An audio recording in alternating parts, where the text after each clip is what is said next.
Première année de tourisme à la faculté des métiers, ces élèves craignent de ne pas pouvoir poursuivre leurs études à Évry. Aujourd'hui, ils semblent prêts à se mobiliser derrière la dizaine d'enseignants de leur section pour en éviter la possible fermeture.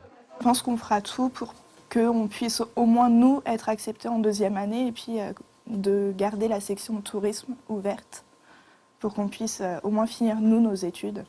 Réunis hier en comité d'entreprise, les partenaires sociaux prenaient acte d'un déficit de plus de 4 millions d'euros en 2011 et après 6 ans de difficultés financières, ils confirmaient des suppressions de postes déjà pressenties depuis le mois de décembre. Les 5 millions d'euros réinvestis par la région et l'État ces dernières années n'ont pas suffi à renflouer la structure.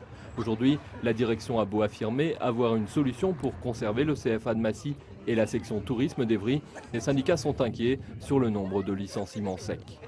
Nous n'arriverons jamais à 63 licenciements secs car nous avons prévu un certain nombre de mesures qui limiteront en très grande majorité les licenciements. Le nombre de licenciements secs devrait être presque infinitésimal.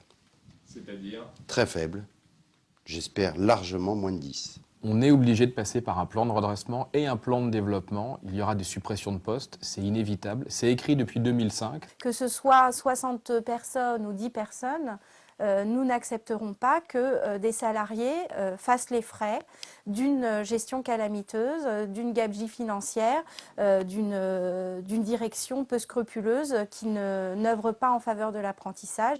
Des syndicats qui ne comprennent pas comment une faculté des métiers inaugurée en grande pompe en 2005 peut aujourd'hui, alors que les principaux candidats à la présidentielle citent l'apprentissage en exemple, ne pas être plus soutenus par les pouvoirs publics.